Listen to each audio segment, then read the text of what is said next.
አውሬው የኤርትራ ሰራዊት ጨምሮ የፋሽስት አብይ እና የአማራ ተስፋፊ ኃይሎች የትግራይ ህዝብ ዘር ለማጥፋት ከፈጸሟቸው አስነዋሪ ፍጻሜዎች በትግራይ ሴቶች ማህፀን ጀግኖች እንዳያፈራ ለመናገር በሚዘገንን ጥቃቶች መፈጸማቸው ይታወሳል። የትግራይ ፕሬዝዳንት ታጋይ ዶክተር ደብረጽዮን ገብረሚካኤል በተለያዩ የትግራይ አካባቢዎች ጥቃት የደረሰባቸው በሕክምና አገልግሎት የሚገኙ ሴቶች ጎብኝተዋል።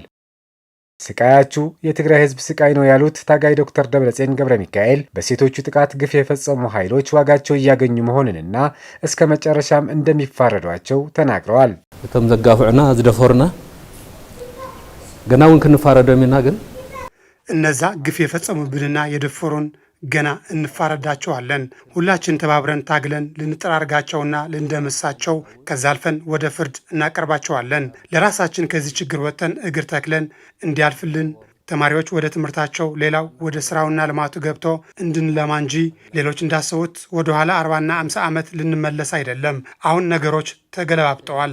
እነሱ የሚፈረጡበትና አድኑን የሚልበት ደረጃ ላይ ደርሰናል። በህዝባችን ላይ ጉዳት ያደረሱት አብዛኞቹ በጦርነቱ ተገድለዋል።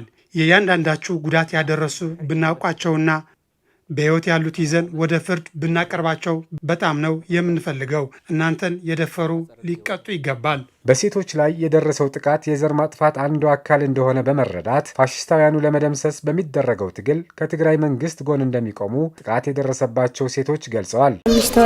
5 ወር መዲን ዓለም ለሐለፍ እዚህ ከመጣሁኝ 5 ወር ሆኖኛል።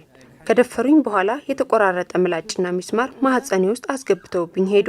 አሁን ግን በድሉ ምክንያት ምንም እንዳልደረሰብኝ ነው የተሰማኝ። ከመይሎ ሐዚ ተሐዋስ ከሸናይ ደርጋለይ ተወቃና ደርጋለይ ተዳኒ خلطور حجير الله خلاص بكذي أو نصر جنت درسني زبصحني درجة زبصحني كم وما أنا خايفني كان رغبك طلع لنا نجر بتعمل زحزني بتعمل زي كذا بعي نيرو زرب بتعمل دسيلنا بتعمل دسيلنا بقى በትግራይ እናቶች በሚል የተሰየመው ዘመቻ ጠላት በሁሉም ግንባር ሲፈረካከስ ተክሰናል ማለታቸውም ጥቃት የደረሰባቸው ሴቶች ተናግረዋል።